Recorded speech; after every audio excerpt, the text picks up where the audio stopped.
আজ শুক্রবার বিকেলে রাজধানীর মানিক মিয়া অ্যাভিনিউয়ে আনুষ্ঠানিকভাবে আত্মপ্রকাশ করতে যাচ্ছে বৈষম্যহীন ও শোষণমুক্ত দেশ গড়ার প্রত্যয়ে বৈষম্যবিরোধী ছাত্র আন্দোলন ও জাতীয় নাগরিক কমিটির উদ্যোগে এই নতুন রাজনৈতিক দলটি গঠিত হয়েছে। অনুষ্ঠানকে কেন্দ্র করে ছাত্র জনতা ও নেতাকর্মীদের সমাগমে মানিক মিয়া অ্যাভিনিউ ইতোমধ্যে কানায় কানায় পূর্ণ হয়ে উঠেছে।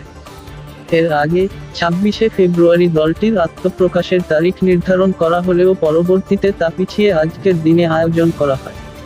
আত্মপ্রকাশ অনুষ্ঠানের স্থান হিসেবে কেন্দ্রীয় শহীদ মিনার ও মানিক মিয়া অ্যাভিনিউ বিবেচনা করা হলেও শেষ পর্যন্ত মানিক মিয়া অ্যাভিনিউই চূড়ান্ত করা হয়।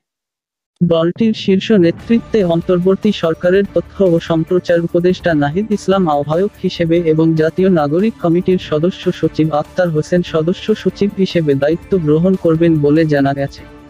এছাড়া মুখ্য সংগঠক হিসেবে সার্জিস আলম এবং মুখপাত্র হিসেবে বৈষম্যবিরোধী ছাত্র আন্দোলনের আহ্বায়ক হাসনাত আব্দুল্লাহ নাম আলোচনায় রয়েছে। দলটির আত্মপ্রকাশ উপলক্ষে আয়োজিত অনুষ্ঠানে বিভিন্ন সাংস্কৃতিক, চিকিৎসা ও গণমাধ্যম বিষয়ক উপকমিটি গঠন করা হয়েছে। এছাড়া জনমত বিশ্লেষণ ও মূল্যায়নের জন্য আরও একটি উপকমিটি কাজ করছে। জাতীয় নাগরিক পার্টি এনসিপি দেশের রাজনৈতিক প্রেক্ষাপটে নতুন মাত্রা যোগ করবে বলে আশা করা হচ্ছে।